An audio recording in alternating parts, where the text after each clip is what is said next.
The fourth and potentially final set of the day. It's going to be played on Bel'Shir Vestige, spawning in the bottom right-hand position. The last hope for WOONGJIN Stars. As the Red Zerg, his name is SoulKey. His opponent, I don't need to explain much about him because you guys all know who this guy is. His name is Flash, playing for KT Roaster, spawning as Grim Terran on the left top corner of Bel'Shir Vestige Ladder Edition. I'd have to say Flash, he's probably the most, right now, currently as a player, the most well-known StarCraft player, if you think about it. That's currently a player. Yeah, that's currently playing. Yeah, like I have to like put that little asterisk in there because if not, then we start talking about Boxer, the SK Telecom head coach. I mean, it's kind of iffy because Boxer came in the scene back in 2000, and even a lot of adults out there who doesn't know much about StarCraft knows who Boxer is. Yeah. So that's how famous he is. But given the current players, it has to be Flash who is most famous amongst everyone out here. Yeah, definitely. I'd have to say Life, especially up there. MC. Everybody knows MC, man. Everyone has to know MC. Yeah, man. I mean, if you haven't seen him dance in a Murloc suit, then you're just not you're not living life to your fullest potential. Oh man, everyone go search that on YouTube right now. That was actually, you know, I have to hold say on, quite not right now. entertaining. After this game, man. I was gonna say, you know, quite entertaining. Cut you off and say how Flash he's going for the CC first again. Oh, yes. Yeah, I mean, hold on a second. Is he gonna Can he block block that? it? Oh! Oh my God! Amazing block by Flash, and this is not looking well for SoulKey, ladies and gentlemen. I would like to point out how close that was. Flash had that timed out to, I would say, about a half of a second. A half of a second right there, man. A half of a second, Flash. That's how tailored Flash's build orders are, guys. Now he is going for that CC first. Following that engineering bait, it is slightly misplaced, but I mean, he's playing as Terran. He can just lift up his base and reposition it. And now, very smart, canceling that engineering base so we can make that barrack slightly faster, getting a good scout on SoulKey as well, seeing the early gas, seeing the spawning pool timing as well. Flash is just going to take a slightly early lead in this game based on being able to block that expansion. Yeah. I could hear some people going like, oh my God, Flash misplaced the command center, but that was only because the drone was over there and Flash did not want to delay his command center. Exactly. That, you know. Yeah. It's a small thing that the Terran players can do. For example, the Zerg players and Protoss players, they don't have the leisure to do that. They have to put the bases at the perfect position, but you know, you could lift and land for Terran players. Also, you could force the draw at times. Yeah, basically though, like, no, Flash didn't make a mistake there, guys. He did that on purpose. Not just yet. Not today. Not today. What did Flash say to the mistake? Not today. Exactly. I know you're that far in Game of Thrones, right? Oh, yeah. Okay, good. You got the reference. That's the important thing here. Alright, so we have a pair of Zerglings on the way, along with Zergling Speed following up behind that, as well as some Queens. Standard stuff here from SoulKey. He's going to eventually have to go for a fast third hatchery here. You know, because the creep spread between his main and natural right now, it's not going to cut it, man. He's going to have to really make something work here because if Flash goes for some type of aggressive early play, I mean, it's going to be very hard for the Zerg player to actually defend and get all of his queens in the right position. Unless SoulKey goes fullback crazy and starts going really aggressive and tries to end the game on two bases. That's another possibility that we might have, you know, going for two base all-in. But let's just wait and see what SoulKey decides to do. It's a possibility, but I mean, it's unlikely, but it's a possibility. Let's not try to down-talk SoulKey here. He's actually a really good Zerg player and probably one of the few Zergs in the world that can actually like compete with Flash on a similar level. Yeah, it's just that if he knows that he's playing against Flash, he looks so small. That's the problem. Looking at SoulKey while playing against other Terran players, he looks so solid, and pretty much I tell myself, oh, this guy can defeat Flash. But when he actually plays against Flash, maybe he's just unlucky, or maybe he has a picture of image of Flash in his head when he plays. He just doesn't perform well. I don't understand. He can't think like he can't completely focus on the game because he's like trying to think, and he's like, Flash's head appears. He's like, get out of the way, Flash. I'm trying to beat you right now. I'm trying to go for the early third command center, which I showed you right away. Yeah, there is that early third command center. SoulKey will spot that, I believe, with the nearby Overlord. I'm pretty sure he saw that. Yeah, he did. And a few Hellions out here from Flash going to take a little bit of map control here. Maybe they can abuse the fact that SoulKey doesn't have the creep connected between his main and third base quite yet. But this is also fantastic news for Flash because he could go into the mid game no problem at all. Seeing the hatchery at the natural base means that SoulKey is gonna plan for some type of gonna go into the pretty much the Spire tech, the layer tech, the Mutiling Baneling, which is so popular for Zerg players these days against Terran. You know, my favorite thing about that unit composition is that it's just so mobile. You can move all around the map.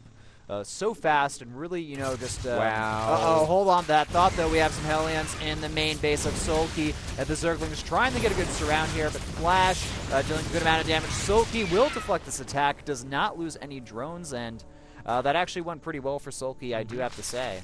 Yeah, I was really worried when the Hellions actually got inside the main base, and I was thinking to myself, did SoulKey do that on purpose, or did SoulKey just have a brain fart with the queen locations a little bit? Yeah.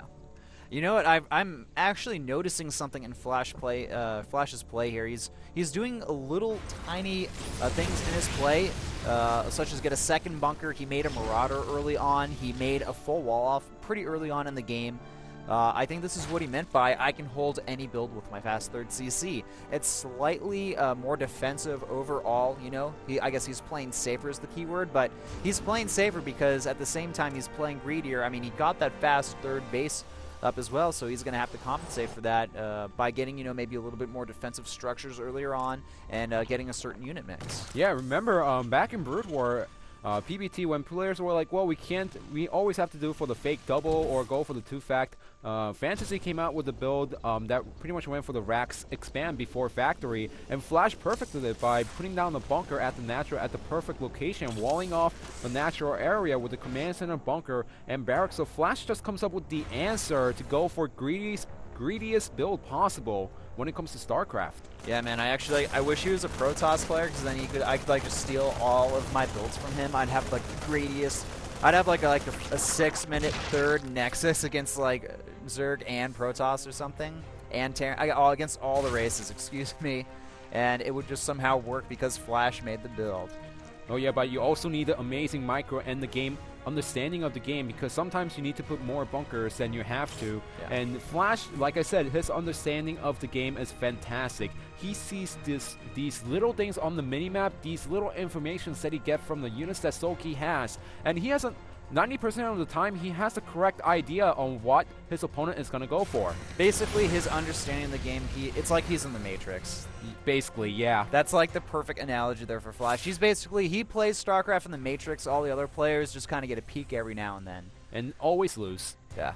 All right, I think we fanboyed over Flash enough here. Because I just realized how much we've been talking about it. But yeah, SoulKey setting up a large attack here. That's a lot of Banelings, a lot of Zerglings here from SoulKey, and there's only one bunker there for Flash, and this is going to be really scary. Flash has no idea about this potential threat here. Well, so he could actually, you know, still survive in the game. He has a wall, but there's so many Banelings, and that's actually burrowed. Seems like he wants to wait. Okay, so now we're 11 minutes into the game, and I think the intention of the burrow is to see when the Madbag is actually going to go in that location. Maybe he should have left maybe 1 or 2 Baneling, but he also doesn't want to show it right now. You know what he's going to do? He's going to try to surround Flash and catch him completely off guard, and this is actually so smart. What he's doing here, he's going to burrow again. He's going to leapfrog. Flash is going to have no idea what's going on here, and he's going to get caught completely off guard. He hit the Banelings long enough, and now he's going to go for the attack with a bust. Uh-oh, Flash out of position completely here. The Banelings rolling in. That bunker is going to get destroyed. Flash with fast reactions. He is already lifting his command center, bringing his SCVs back to that natural. But now Flash decided to take part of his forces and go for the 4th base of SoulKey at the same time. This is a lot of Marines getting killed off here. The bunker does go down. Supplies very even right now. Actually, SoulKey taking a slight lead here. But if SoulKey loses this 4th base here, then Flash, all of this will be worth it from him. That was an amazing calculation by Flash, because some players, they decide, well, maybe I could go for the attack, but it's not going to work out, so I'm just going to pull back. Flash, he told himself, well, I could defend against the Banelings and the Zerglings with my reinforcements easily, so I'm still going to go for the attack right away. Yes, so overall, though, SoulKey, this is a very, very solid game from him. He is playing very smart. Zergling's moving in here now. Marines getting stim, but they're getting surrounded here. Nice Widow Mine connection, but it does take out a lot of those Marines as well. Flash in a huge amount of trouble here. The Banelings are moving in. They're going to be able to kill off a lot of those SCVs and the bunker. Flash is so far behind at this point now. 80 supply to 135. It's like we're seeing Light versus Hitman 2.0 right here. The Zerg player absolutely decimating his opponent. Now Flash has lost over 30 workers right now.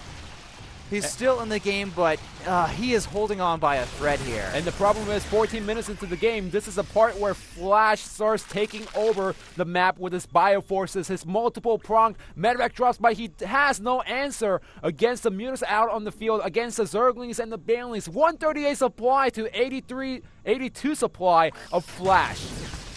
This is just not looking good at all for Flash. The Zerglings and Banelings, they're rolling in here. The Widow Mines, they have to do their job here. That's going to be so crucial.